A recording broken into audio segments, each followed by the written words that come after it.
자, 어저께 홈미팅에서 잠깐 이야기가 나왔던 내용이에요. 20억을 버는 방법. 어떻게 하면 20억을 벌 수 있을까? 20억 벌기 되게 나이, 쉽지 않아요? 나이 먹어가면서 안 아프면 돼요. 아, 안 아프면은 아끼는 거죠? 버는 건 아닌 것 같아요. 음, 20억을 아끼는 방법이죠. 20억을 아끼면 버는 것도 맞아요. 20억을 버는 방법 뭐죠? 지금 제 나이가 50이잖아요. 짧게 산다고 가정하자고, 짧게. 90살에 죽는다. 라고 가정하자고요. 1년에 5천만 원씩 모으면 20억 벌어요. 음, 2천만 원씩 모으면, 5천만 원씩 모으면 20억 벌어요. 근데 우리는 20억을 갖고 있지도 않은데 20억을 날릴 수 있는 위험성을 갖고 있어요. 어떤 것 때문에 위험성을 갖고 있냐면, 이제 아까 잠깐 뭐 이야기한 거에서 짧게 살아서 90년이라고 표현했잖아요. 요즘에 그냥 후딱후딱 다 넘어간단 말이에요. 장례식장에 가보면 90 정도 그 근방에서 있는 분들이 지금도 많으세요. 옛날에는 그 근처도 어려웠는데 지금은 많고 앞으로는 더 심하다고 그래요. 저희 연령 때 더 심하다고 그러거든요. 그 이유가 뭐냐면 의료기술의 발전인데 의료기술은 살려놓는 데 집중돼 있어요. 살려놓는 데 집중돼 있고 그리고 그 장애자로 안 만드는 쪽에 집중이 돼 있어요. 그래서 제 주위에도 이제 그 케어를 해가지고 계속 지속적으로 삶을 연명하고 있는, 그 삶을 연명한다고밖에 보여지지 않는 그런 상태인 분들이 많이 있단 말이에요. 근데 이제 그렇게 되면 비용이 많이 발생하는 거예요. 우리가 오래 산다라고 하는 건, 오래 사는 것도 건강하게 오래 살아야 되는데, 이렇게 건강하게 오래 산다 해도 우리가 기본적인 비용이 발생을 해요. 삶을 영위하는 비용이죠. 의식주라고 하는 비용이 발생을 해요. 통계 자료에 의하면 부부가 그냥 먹고 사는데 필요한 돈이 지금 현재 수가 기준으로 200만 원대가 들어가요. 200만 원대. 200만 원대의 수입원이 없다 그러면은 굶어 죽을 수도 있어요. 근데 200만 원대라는 건 정말로 그냥 살고 있는 사는 정도의 수준이죠. 그래서 한 사람의 국민연금, 웬만한 사람들은 국민연금으로 그걸 커버를 못 해요. 그래서 이제 사회의 도움을 받죠. 자식들한테 용돈 받고, 자식들이 용돈 안 주면은 이제 힘들어지고, 그 자식들이 또 내가 갖고 있는 거 만약에 몇 천만 원 갖고 있는데 또 뺏어갔다 그러면, 뺏어간 거야, 그거는. 그러면 이제 노후가 정말 힘들어지고 억울해지고 막 이렇게 된단 말이에요. 이렇게 되는데, 그 다음에 문제가 이거죠. 아파지는 거. 내가 내 힘으로 거동을 못 한다. 자, 지팡이 짚는 것도 마찬가지예요. 내 힘으로 거동 못 하는 거예요. 휠체어를 타는 것도 마찬가지. 내 힘으로 거동을 못 하는 거예요. 내 힘으로 거동을 못 하는 상태. 요 정도 상태에서의 의료비가 들어가는 게 생활비 이외에 들어가는 거예요. 아까 얘기한 200여만 원 말고. 생활비 이외에 들어가는 비용을 보면 최근에 제가 이제 자료를 하나 봤는데 그 치매 처럼 이렇게 이제 그 외부에서 집으로 방문하는 서비스, 요양 서비스를 받는 경우에 1년에 어느 정도의 비용이 들어가냐라고 했을 때 그것만 해도 2,500이더라고요. 평균 2,500만 원. 1년에 2,500만 원 정도. 그런데 그런 정도의 서비스를 넘어선다. 그러니까 치매 그 정도, 그러니까 내가 거동을 내 맘대로 못하는 그 정도를 넘어선다 그러면은요. 얼마 들어가는지 아시죠? 전보사님 혹시 병원에서 간병하시는 분들 한 달에 얼마 받아요? 하루에 13만 원, 15만 원. 네, 하루에 13만 원, 15만 원. 그리고 조금 안 좋다 그러면은 더 들어가죠. 네. 네, 안 들어가려고 그러니까 비용이 더 올라가요. 그래서 15만 원, 음, 17만 원까지 올라가더라고요. 그러면 한 달이면 그냥 가뿐히 500이에요. 그렇죠. 네, 가뿐히 간병비로만 500에다가 병원비는 병원비 더 들어가지. 네, 가뿐히 500에다가 병원비 또 들어가는 거야. 그러면은 1년에 1억 까먹는 거 순식간이에요. 왜 그러냐면은요. 중간에 만약에 조금 안 좋다고 해서 검사한다거나 잠깐이라도 중환자실에 들어갔다 그런다거나 아니면 1인실에 들어갔다 그러면 하루에 50에서 80만 원이죠. 바로 50에서 80만 원이에요. 그러니까 1년에 내가 조금 몸이 안 좋아서 병원 신세를 지고 있다 그러면 병원은 관련된 신세를 지고 있다 그러면 적게는 3천만 원에서 많게는 억대가 날라가 버려요. 억대가 그냥 날라간다고. 그러면 20억을 번다는 얘기가 무슨 소리냐면 우리가 이제 사는 시간이 90세, 100세, 110, 120으로 간다고 가고 있단 말이에요. 내가 죽으려고 해도 죽어지지가 않아. 약 하나 그렇게 살려는 거야. 근데 이제 삶의 질이 안 좋죠. 먹고는 살아야 될 거 아니에요. 옷 벗고 살 수 없고 굶고 살 수는 없잖아요. 그러니까 의식주에 관련된 비용과 그리고 나를 케어할 수 있는 요양 관련된 비용 또는 의료 관련된 비용들이 어마어마하게 들어가니 노년이 돼서 이게 병원 신세를 지는 기간이 10년, 20년, 30년이 우스워지는 거예요. 이게. 그래서 그냥 가뿐하게 내가 내 맘대로 거동이 잘 안 되는 시기를 포함해서 아플 때까지를 보면 30년 동안 20억 정도 까먹는 거는요. 생활비 말고 아주 우스운 수치죠. 그리고 실제로 자기가 좀 어느 정도 수입이 갖고 있다고 해도 병원에서 연명치료한다고 중앙시에 좀 누워있고 하다 보면은요. 그 몇 달 사이에 후딱 다 까먹어요. 남는 거 없이 다 까먹게 되는 거죠. 그게 없으면 그 수술도 못 하잖아요. 그래서 20억을 버는 방법이라고 그러면은요. 사실은 지금부터 챙기는 거예요. 지금부터. 지금부터 무엇을 챙겨야 되느냐라는 거죠. 한 세 가지 측면으로 보자고요. 첫 번째, 먹고 싶은 것을 마음대로 먹으며 살 수 있는 소화기 대사 건강을 챙겨야 돼요. 두 번째는 자기 생각으로 결정하고 판단하고 할 수 있는 인지 건강을 챙겨야 돼요. 치매라는 거죠. 그리고 세 번째는 자기가 가고 싶은 곳에 마음대로 갈 수 있는 관절과 근육 건강을 챙겨야 돼요. 이 세 가지가 핵심이잖아요. 맞아. 그냥 아무리 말해도 이거 부족하면 안 돼. 내가 먹고 싶은 걸 못 먹는다 그러면 건강을 케어할 수가 없어요. 그래서 이거 먹고 싶은 거를 못 먹는 거를 해결할 수 있는 첫 번째 방법 중에 하나가 치아 건강이에요. 실제로 인류는 치아 기술이, 그 의료 기술이 발달을 하면서 그러면서 수명이 파바박 늘어났어요. 내가 못 먹으면 기력이 떨어지기 때문에 죽는 거거든요. 그래서 우리가 이제 제가 어르신들을 케어하는 경우에 어르신들이 잘 못 먹어서 이제 기도협착이라든가 여러 가지 문제가 발생할 때 어떻게 하는지 알려드렸을 거예요. 실제로 내 몸에 들어오는 영양소가 그렇게 중요하거든요. 그래서 먹는 것을 마음대로 먹을 수 있는 것, 소화기대사 건강에 첫 번째는 치아 건강이고 두 번째는 소화력이죠. 지금 이제 프로모션하고 있는 소화 제품도 있고 그리고 이스트 제품도 있잖아요. 이런 것들이 꾸준히 섭취를 해서 소화기를 건강하게 놔야 돼요. 그리고 소화기를 건강하게 할 때 또 하나가 먹는 방법이라든가 먹는 음식의 종류도 굉장히 중요하죠. 먹는 방법, 씹어 먹어라 제발. 물 말아 먹지 말고 라고 이야기해요. 그래서 물 말아 먹지 말라고 하는 게 이걸 노숟가락이라고 해요. 숟가락을 치워라 라고 하는 거거든요. 숟가락 없이 먹는다 라고 하는 거. 그럼 숟가락 없이 먹으려면 진밥 먹으면 안 돼요. 진밥이라든가 죽을 먹지 말아라고 하는 건 소화기 때문에 그래요.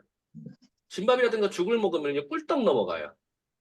꿀떡 넘어가면 이게 소화가 안 되고 넘어가기 때문에 여기서 문제가 돼요.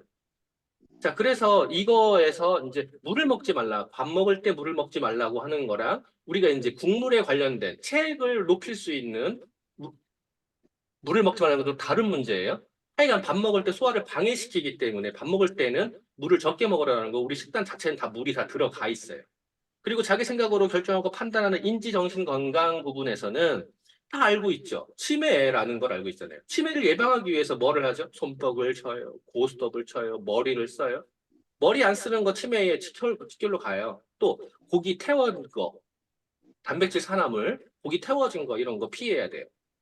이런 거 피해야 되고 두뇌 회전에 도움 줄 수 있는 인지질, 건강 인지질, 뭐 레시틴 계열이라든가 비타민 E 계열이라든가 오메가3라든가 그리고 징코 성분이라든가 이런 것들이 굉장히 도움이 되죠. 그래서 용감하시면 자식을 사랑하지 않으신다. 어르신들한테 얘기해요.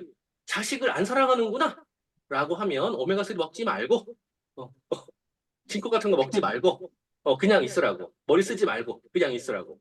그러면 돼요. 그러면은 이제 치매 걸리고 병원에서는 강제로 살려놓고 이렇게 되는 거죠. 자식들은 돈 벌어놓은 것도 모질라서 잘못하면 버려요. 그리고 세 번째가 이제 관절 건강이죠. 자기가 가고 싶은 곳에 마음대로 갈 수 있는 관절 건강. 이 관절 건강에서 근육 건강과 같이 연결될 수밖에 없는 게 종아리 근육이 부족하면 심장이 딸려주고요. 그래서 종아리가 자꾸 자다가 뻘떡거려요. 그럼 심장에 문제가 있는 거예요, 이미. 그다음에 허벅지 근육, 엉덩이 근육은 혈당, 복부 비만하고 직결돼 버리고요. 그다음에 이 전완근이라고 하는 거 손목 위에 여기 근육. 이거 근육이 이 주먹 아귀 힘을 작용하거든요. 손으로 잡고 일어나지도 못하는 상황이 발생을 해요. 그래서 우리가 근육을 신경 쓸 때 종아리, 허벅지, 엉덩이 가장 중요하고 연령이 올라갈수록 그 다음에 등판 근육이 부족해지면 호흡이 안 돼요. 왜냐면 등판 근육이 부족해지면 앞으로 이게 라운드 숄더가 돼요. 앞으로 이게 숙어. 그러면은 폐가 이렇게 압박을 되면서 호흡이 얕아지거든요. 등판 근육이 키워져야 되고 그래서 어깨가 넓어지는 거야. 등판 근육이 키워지면. 그리고 그 다음에가 이 근육이 아니라 이 전완근이야, 이거 걷었을 때 나오는 요 근육. 이 근육이 중요해요. 그래서 이 근육을 키워주는 이 운동이 도움이 돼요. 자, 어쨌건 나이가 늘어나면 평균 수명이라고 하는 내가 오타 쳐놨네. 아까 막 만들다가 평균 수명이 늘어나면서 질병도 늘어나죠. 수명이 늘어나기 때문에 질병이 늘어나는 거예요.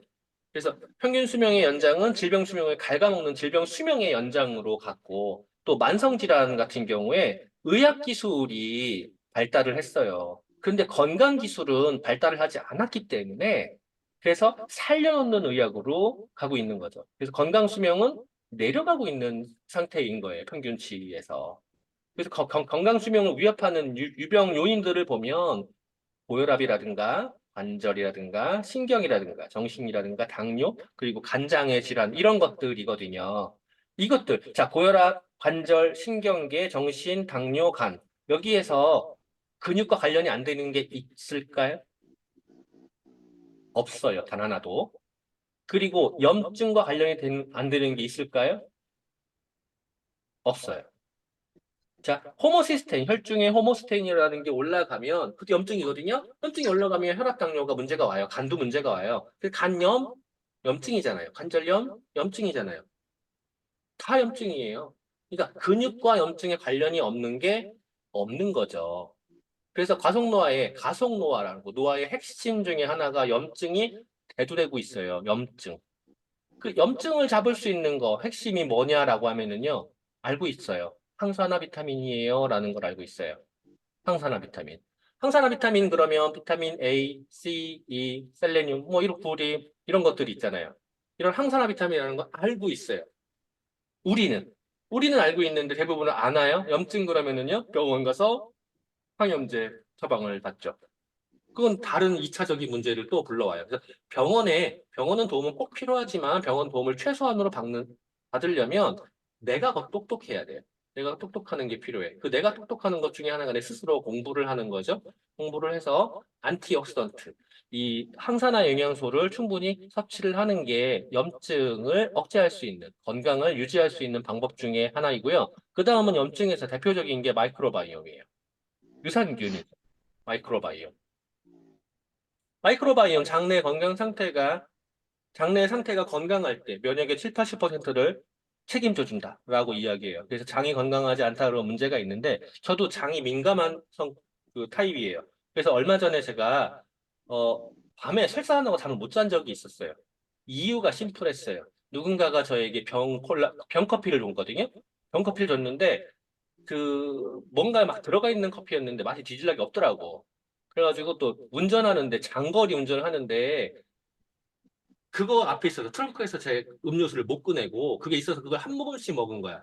맛없네 그러면서 한 모금. 장거리 운전 3시간 반 넘게 운전하고 맛없네 한 모금 먹었어요. 그래놓고 그 한 병 다 못 먹고 두었다? 근데 제 입에 침이 있었을 거 아니에요. 그러니까 맛없네 그러고 먹었고 맛없네 먹었을 거 아니에요. 침 묻혀가면서 얘가 문제가 됐겠지. 그 다음날 내가 그걸 또 먹은 거야. 어메. 네. 그게 탈이 나가지고 제가 밤새도록 설사를 해야 되고 네. 장내 건강 상태가 되게 중요해요. 이거 다 염증이야. 그 다음에 이제 근육의 마이오카인이라고 하는 거. 이것도 염증 관련된 거예요. 그래서 근육이 건강하게 많을수록 염증이 줄어든다라고 해서 항산화 네트워크에서 항산화 물질 먹는 거 정말 중요하죠. 알파 리포산, 글루타치온, 비타민 C, 비타민 E, 코엔자임 Q10. 자, 비타민 A 이외의 항산화 물질들은요, 여러 가지가 있어요. 우리가 알고 있는 ACE, 비타민 ACE만 항산화 물질인데 그보다 더 중요한 것들이 코엔자임 Q10이라든가 알파 리포산, 글루타치온이라든가 셀레늄이라든가 이런 것들이 있어요. 구리도 있고. 근데 왜 ACE만 그렇게 유명할까? 대량이라서 그래요. 그리고 공급받기 좀 수월해요. 대량이라서. 그런데 우리가 드럭머거 현상이라고 그래가지고 병원에서 콜레스테롤 관련된 약이라든가 이런 도움을 받는다 그러면 반드시 도움이 들어가야 되는 게 코엔자임 Q10 같은 것들이에요. 그래서 이런 항산화 영양소들의 도움을 받아야 된다라고 이야기를 하는 게 이런 책들에서 말해요. 그 다음에 이제 항산화 영양소 이외에 정말 중요한 게 충분한 수분 섭취예요.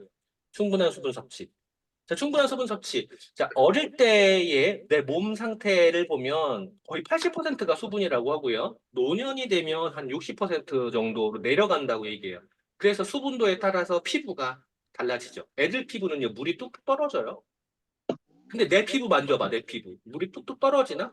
마른 사막이잖아요. 이건 이제 수분도가 떨어졌기 때문에 그러거든요. 그리고 우리는 호흡하면서 계속 수분을 날려요. 움직이면서 수분을 날리고요. 피부를 통해서 계속 내보내요. 이래서 수분 섭취를 충분히 안 해주면 문제가 되는데 수분 섭취의 방법도 달라져요. 수분 섭취를 따뜻한 물로 미지근한 물 이상으로 충분히 먹어줘야 되고 그리고 물을 먹을 때 다른 이물질과 함께 먹는 건 물이 또 아니다. 특히나 이물질이라고 하면 커피 먹는 건 물 먹는 건 아니에요. 녹차 먹는 거 물 먹는 건 아니야. 얘들은 이뇨작용을 갖고 있어요. 그래서 이뇨작용이 없는 것들을 물을 충분히 먹어서 내 몸을 씻어줘야 되는데 우리가 이 이론 중에서 하나가 굉장히 중요한 게 마중물 이론이에요. 내가 충분한 물을 먹어서 그 깨끗한 물을 먹어서 한번 돌려주기 시작하면은요 내 몸에 정화가 일어나기 시작을 해. 그러면은 먹었을 때 더 가속이 돼요. 근데 반대로 나쁜 물을 먹어서 정체를 시켜버리잖아요. 그러면은 또 그것도 가속이 돼요. 그래서 좋은 물, 깨끗한 물, 미네랄이 충분한 건강한 물을 충분히 마셔라 라고 하는 거고요. 물 같은 경우에 충분한 수분으로 장에서 마중물 같은 역할을 하게 해야 되고요. 그리고 깨끗한 물을 먹음으로 해서 장 기능에, 점막 건강에, 독소 배출에 중요한 원료가 되기도 하고요. 연령이 증가할수록 갈증에 대해서 둔감해져요. 그래서 문제가 되는 거야. 그래서 연령이 증가할수록요, 의식적으로 먹어야 돼요. 물을 옆에 두고 먹고요. 일부러 먹고요. 더 먹고요. 의식적으로 먹어야 돼요. 그리고 좋은 물을 충분히 섭취해서 장 건강 관리의 기본을 만들어야 되는데 우리가 이제 이 좋은 물을 먹는다라는 거에서 잘 안 되잖아요. 갖고 다니셔야 돼요. 내 손에, 내 주머니에, 내 지갑에, 아니, 핸드백에, 그리고 잠잘 때 옆에. 옛날에 그 자릿기라고 그래서 이제 잠잘 때 옆에 두는 거. 그러니까 그런 것 때문에 그래. 애들은 그게 별로 없어. 근데 킥킥 막히면 잘못하면 호흡에서도 문제가 와요. 그다음에 이제 식이섬유죠. 파이버. 충분한 식이섬유도 건강에서 굉장히 중요한 역할을 합니다. 인간의 체내 소화효소에 분비되지 않는 이게 분해되지 않아 식이섬유는. 그래서 분해가 안 돼서 필요 없는 게 아니냐? 아니야. 굉장히 중요해요 이게. 근데 문제가 뭐냐면 통곡물이나 채소 과일에 많이 함유되어 있는데 이 식이섬유가 뿌리나 껍질의 거친 부분에 많아요. 뿌리나 껍질의 거친 부분. 자, 그럼 뿌리나 껍질의 거친 부분이라고 그러면 대표적으로 어디죠? 사과의 어디? 껍질, 껍질. 네. 바나나의 어디? 껍질, 껍질. 배의 어디? 배드 껍질, 파인애플에는요? 껍질. 맞아요. 파인애플 고구마에는요? 껍질. 당근에는요? 다 껍질이에요. 그런데 그거를 안 먹잖아요. 그러면은 이게 이제 혈당을 올린다거나 다른 우리 몸에 있는 쓸데없는 것들을 끌고 나가는 일을 못 해주는 거야. 왜냐하면 모든 과일은요, 당분이 높아요. 당류가. 근데 이게 식이섬유가 같이 안 들어가지면은요, 혈당만 팍팍팍 치고 올라가는 거야. 포도도 껍질째 다 먹어야 되는데 꼭 껍질을 쪽 빼고 먹잖아요. 그러니까 당만 먹게 되는 거죠. 우리 몸에 필요한 영양소는 없고 당만 먹고, 우리 몸에 필요한 식이섬유는 없고 당만 먹고 이게 되는 거예요. 그래서 자꾸 문제가 발생하거든요. 그래서 껍질째 통으로 먹어야 돼요. 채소나 과일이나 통, 완전식이라고 하거든요. 이거를. 채소와 과일의 껍질을 먹는 것이 굉장히 큰 도움이 되고요. 이렇게 했을 때 여기에 또 하나의 좋은 영향이 있는데 뭐냐면 단세지방산이라고 그래요. 단세지방산. 소화하기 힘든 식이섬유가 내가 들어왔을 때 프로바이오틱스, 유산균, 프로바이오틱스의 먹이로 분해돼서 생기는 유기산. 이게 생겨요. 내 몸 안에 아무리 좋은 균이 있다라고 하더라도 식이섬유가 들어가지 않으면 소용이 없다라는 거죠. 이 단세지방산이라는 건 프로바이오틱스가 유산균이 대사한 산물이거든요. 이게 나왔을 때 내가 건강을 책임질 수 있는데 이게 안 나와지는 거야. 식이섬유를 안 먹어주면. 그래서 우리가 이렇게 소화기에 문제가 배탈이 나거나 이럴 때 식이섬유랑 유산균이랑 같이 줬을 때 제가 아까도 그분한테 이제 좀 괴롭힘을 당했는데 환자분한테 그걸 줬을 때 똥을 놨다라고 표현하는, 똥을 낳는 거 아세요, 혹시? 애기 낳듯이 똥을 이렇게 순봉 몇 킬로를 나타날 수 있는 게 그런 거예요. 식이섬유와 함께 단세지방산 만들 수 있는 프로바이오틱이 필요하고요. 실제로 이게 대장에서 우리 몸, 간 문명을 통해서 우리 몸으로 들어와요. 아니, 소장에서 우리 간 문명을 통해서 들어오는데 여기도 이제 오타가 있네요. 소장에서 간 문명을 통해서 들어오는데 이게 간 문명을 통해서 들어오는 이 영양소들이요. 간으로 가면서 근육으로 바로 가요. 그래서 장이 안 좋으면 근육이 안 좋아지고요. 장이 안 좋으면 지방이 올라가기 때문에 다이어트도 안 되는 거예요.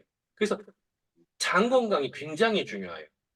장 건강이 중요하고 이 장 건강은 자, 우리가 이제 많이 하는 소리가 있어요. 장청, 뇌청이라는 소리를 해요. 장청, 뇌청. 간문맥 아까 얘기했잖아요. 간하고 이제 근육 연결된다고 이외에도요. 호르몬을 생성하는 기관. 그러니까 세로토닌, 멜라토닌이라고 하죠. 세로토닌이 충분히 분비가 됐을 때 행복해야지 밤에 잠을 잘 자요. 멜라토닌이 분비되는 이게 기관이 전부 다 장이야. 그리고 이걸 컨트롤하는 기관이 뇌예요. 그래서 장이 건강하지 않으면 뇌가 스트레스를 받아요, 또. 장이 건강해야지 뇌가 스트레스를 안 받는 거예요.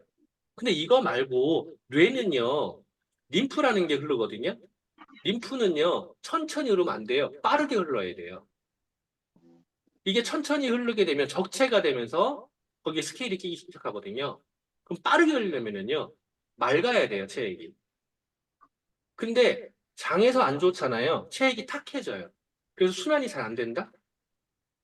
그리고 뇌에 그 순환이 안 되면은요, 기억력에도 문제가 와요. 그리고 뇌의 체액이 또 빠르게 회전시키는 것 중에 하나가 운동을 통해서 근육을 돌려주는 거거든요. 그래서 운동을 하면 뇌 순환이 좋아져요. 그러니까 아이고 힘들어 누워야겠네. 아, 치매로 가는 길이구나. 라고 생각하면 돼요. 그래서 자꾸 움직여서 회전을 시켜줘야 되고 장을 건강하게 해서 회전을 시켜줘야 돼요. 그래서 내가 오늘 유산균과 식이섬유를 안 먹고 햄 쪼가리나 먹었다라고 하면 아, 나는 치매로 가는구나 라고 해서 20억을 날리는구나 이렇게 생각하시면 돼요. 그리고 체중 조절을 할 때 체중 조절 이제 지금 이제 다이어트 시즌이잖아요. 체중 조절의 왕도가 뭐죠? 덜 먹고 많이 움직이기. 어디 똑똑한지 실천하고 계세요? 적게 먹고 많이 움직여. 많이 먹고 적게 움직이기. 적게 먹고 많이 움직여야 하는데 많이 먹고 적게 많이 먹고 움직이거나 적게 움직이기. 적게 먹고 안 움직이거나 근데 이게 핵심은 뭘까? 둘 중에 들어오는 것보다 소비하는 거를 늘려라 이거죠. 맞아요. 많이 움직이는 게 핵심이에요. 자, 그럼 적게 먹는다는 건 무엇을 적게 먹는 거죠? 밥을 적게 먹어? 대용량 에너지원, 마크로파지라고 그러는데 대용량 에너지원을 적게 먹는 거예요. 그 중에서도 단백질, 이게 탄수화물과 지방이에요. 그래서 밥을 적게 먹는다는 소리가 맞는 거거든요. 적게 먹는다, 탄수화물과 지방은 적게 먹는다. 많이 움직여라. 네, 많이 움직일 때 필요한 게 뭐죠? 단백질. 단백질과 근육이죠. 그래서 체중 조절의 키는요, 근육이에요. 많이 움직이게 하는 근육.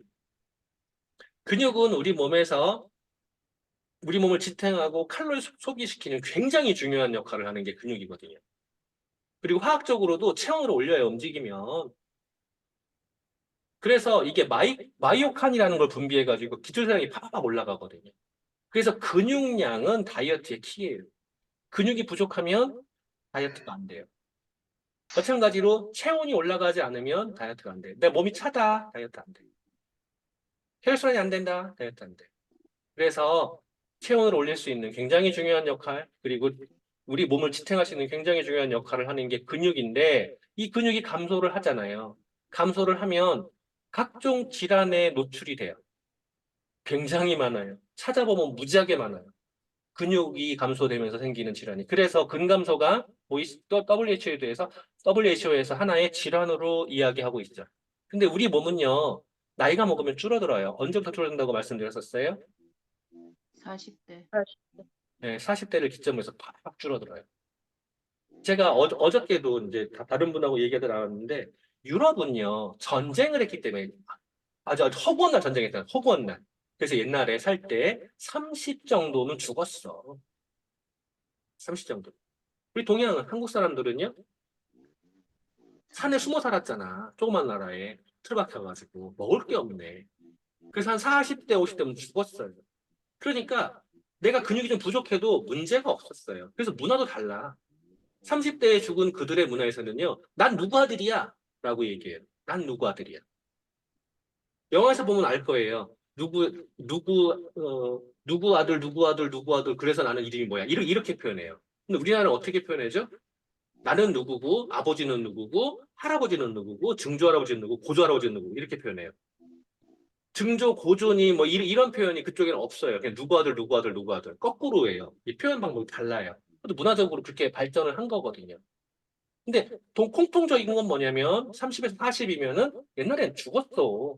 오래 살면 50 사는 거야. 그래서 50 살면은요 동네에서 추앙받았어요. 60 살면 장수하신 거예요. 근데 지금은 그거 아니란 말이에요. 근데 그 시대의 몸으로 봤을 때 40세부터 급격히 줄어든다고요. 근데 줄기 시작하는 나이가 어디예요? 30부터야. 그래서 운동선수들이 30대의 운동선수 대단하다 그러는 거예요. 안 늘어나요. 40도 줄어들어요. 우리 몸의 근육이 30대 이후에 매년 1%씩 매년 30대 이후에 매년 감소. 근데 40대 이후는 더 급격히 줄어든단 말이에요. 그래서 근감소에 따른 근력과 신체 기능의 저하를 방치를 하잖아요. 낙상도 발생을 하고요. 사망률도 올라가고요. 당뇨율도 올라가요. 그런데 맨날 하는 소리 있어요. 바로 죽으면 괜찮아. 그때 볼게요. 바로 안 죽으면요. 자기도 고생, 온 식구 다 고생이죠. 보잖아요. 많이 보잖아요. 어저께도 장례식장을 갔다 왔어요. 낙상으로 인해서 휠체어 신세를 지고 계시는 분이 있는데 그분이 안 돌아가시고 다른 분이 돌아가셨어요. 배우자가. 에? 낙상으로 휠체어 신세를 지고 계시는 할머니가 계시는데 돌아가셨다 해도 그분인 줄 알았는데 그분의 배우자인 할아버지가 돌아가셨어요. 말짱하신 분이. 어머. 그러니까 감기가 걸리셨는데 감기가 걸린 게 이제 호흡에서 좀 문제가 되고 그래가지고 중환실로 넘어갔다가 연명치료 안 한다고 그러니까 요양병원으로 보냈는데 요양병원 보내서 하루 만에 그러면 연명치료 안 한 건 정말 신의 한 수였어요. 잘하시는 거야. 그럼. 어쨌건 바로 돌아가시면 문제가 없어요. 행복하신 거야. 근데 이제 낙상을 해가지고 내가 살아있다 그러면은요 이게 맘대로 안 된다니까. 그래서 낙상 위험도를 줄이는 게 굉장히 중요해요. 그 중에서 굉장히 중요한 게 근육이에요. 근육 운동 해야 돼요. 근육 운동 해야 되고 근육을 해야지 살이 정리가 되는 거거든요. 그 다음에 이제 또 하나 있죠. 그 다음에 잘 먹고 잘 싸고 잘 자고. 자, 잘 먹고 잘 싸고 했어요. 잘 자고가 이제 하나 또 남았죠. 잘 자고. 잘들 주무시고 계신가요? 아니야. 안 자요? 우리가 이제 잠에 대해서 수면의 기능과 역할을 보면은요. 신체 회복, 정보 처리, 독소 관리, 정신 건강, 그리고 항상성, 호르몬. 자, 왜 독소 관리가 왜 있을까요? 자, 수면할 때 혹시 그거 아세요? 혈액순환이 원활하게 잘 되는 거.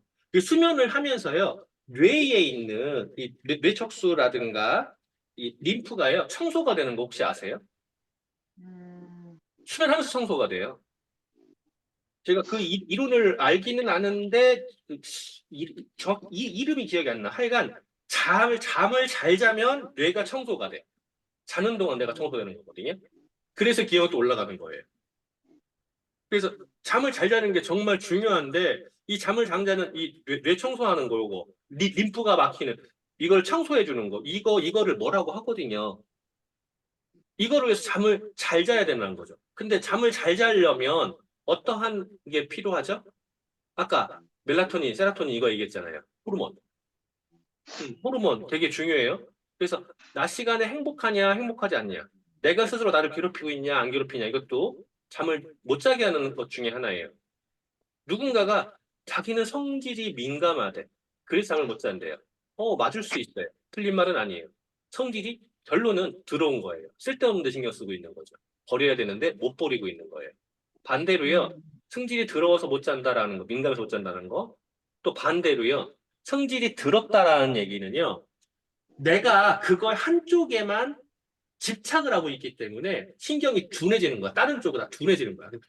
반대로 하면 나는 미련 맞아서 잠을 못 자는 거야 라고 표현해요. 그걸 또. 한쪽에만 집착하고 있는 거야. 그래서 이게 점점점 신경이 두꺼워져요. 그래서 다른 거를 다 못하게 되는 거죠. 그래서 뇌 청소가 잘 안 되게 되는데 어쨌건 수면을 잘 못 자면 합병증도 많아지고요. 그리고 질병률도 올라가요. 너무 안 자도 올라가고요. 너무 자도 올라가요. 적정한 수면 시간이 하루에 7시간에서 9시간이에요. 너무 안 자도 질병이 올라가고요. 너무 자도 올라가요. 그러니까 내가 너무 많이 잔다. 수면의 깊이가 올라가지 않고 너무 많이 자도 이것도 문제가 있고 난 너무 안 자도 문제가 있는 거예요. 그래서 자는 게 되게 중요하죠. 이 자는데 도움받을 수 있는 영양소들이 따로 있죠.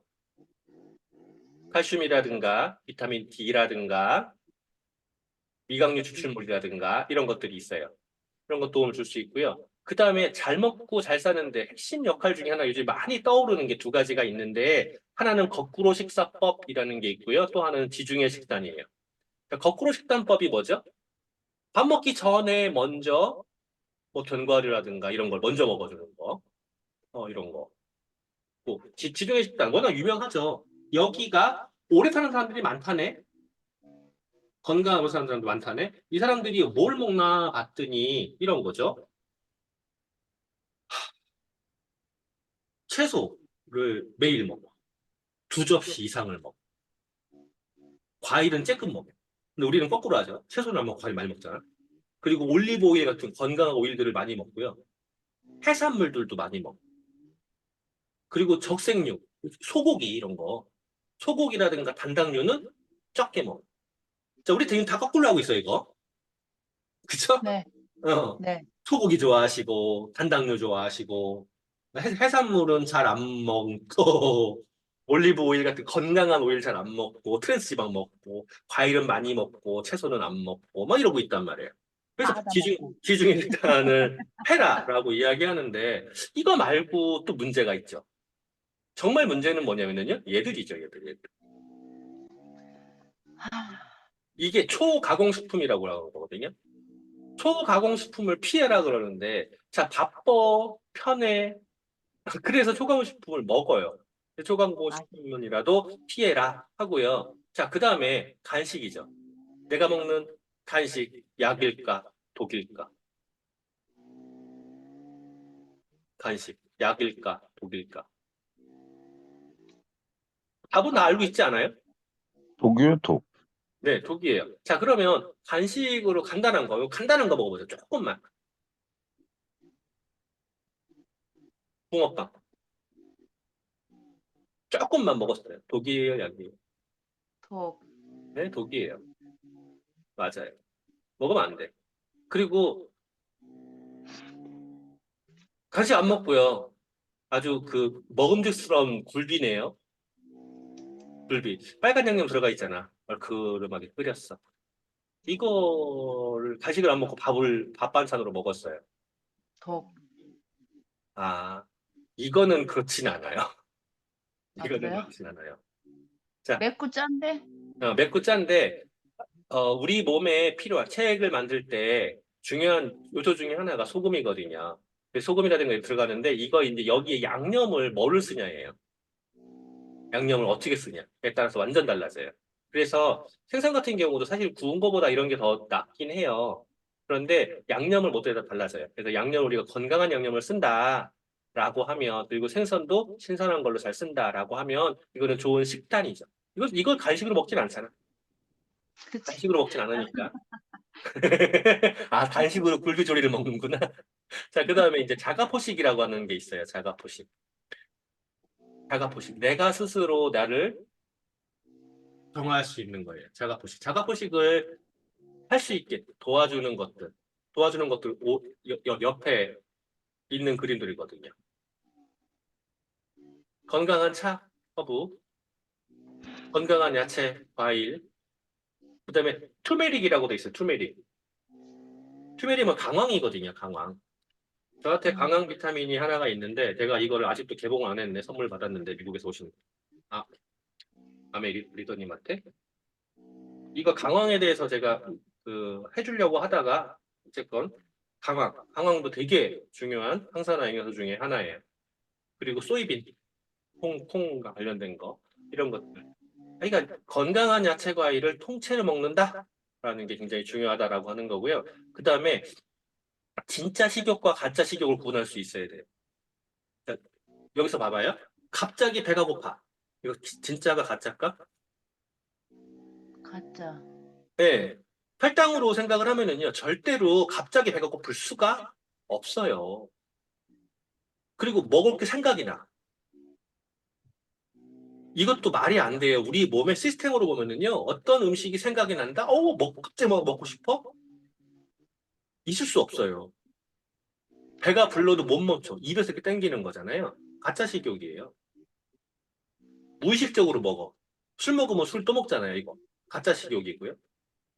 먹은 다 먹은 다음에, 내가 괜히 먹었다. 라고 하는 거. 그것도 가짜 식욕이죠.